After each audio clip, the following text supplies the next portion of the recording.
Dating someone who is emotionally unavailable is tricky. A person who is emotionally unavailable is not open to sharing or discussing their feelings. They have a fear of intimacy, perhaps from a failed relationship in the past. All relationships require work, and a person who is emotionally unavailable is not going to be able to progress in the relationship and will leave you to do all the work. Dating an emotionally unavailable person is not very rewarding, as you are the one making the plans and putting in all the groundwork. This inability to sustain emotional bonds may date back to childhood. These people struggle to sustain relationships as they don't connect on an intimate level. Some of the signs of emotional unavailability are: they show a lack of commitment.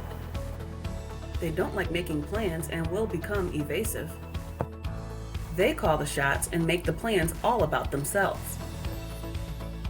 You do the relationship work and ask them out to dinner, but there is no or little reciprocation.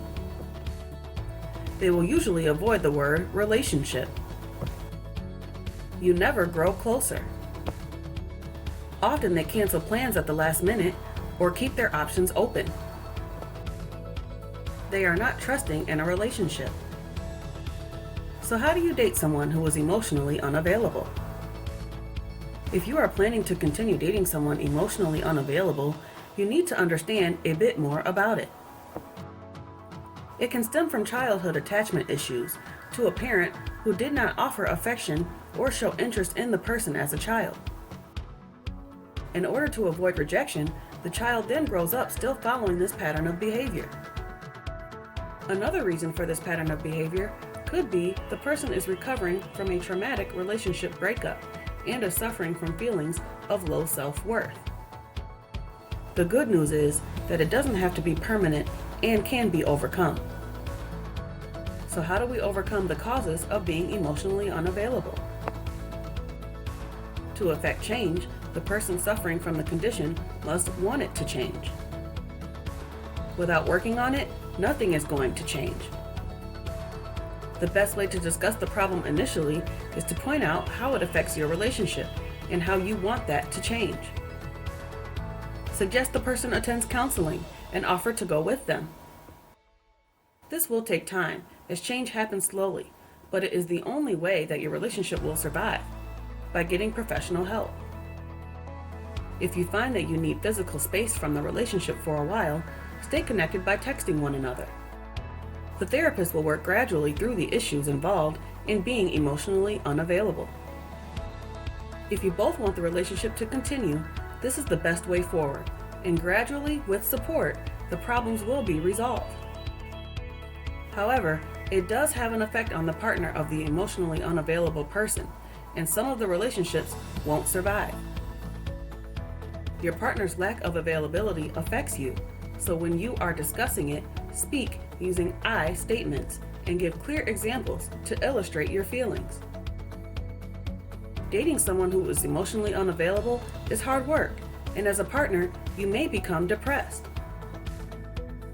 We are not responsible for our partner's emotions, and change has to come from them. Be clear with your partner about what you want from the relationship, but at the same time, don't expend too much energy on it, as you don't want to enable the behavior. You give this some time to work, but if it is ultimately not working, you may have to walk away. Sometimes it is better for both parties to end the relationship and move on. Dating someone who is emotionally unavailable is very complex, and some people, for deeply rooted reasons, are not able to change. Others respond really well to therapy and do change with support, leading to rich, fulfilling relationships. The people who make the greatest changes require quite a lot of therapy, often long-term, to keep them on track, and will need support. If they slip back later, they should return to therapy. Once they notice the patterns in themselves, it becomes a much easier condition to manage permanently with ongoing psychological support in place. We hope this helps you in your relationships.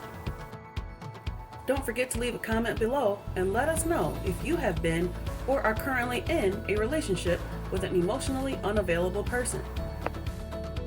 How do you cope? Thanks for watching, and see you in our next video.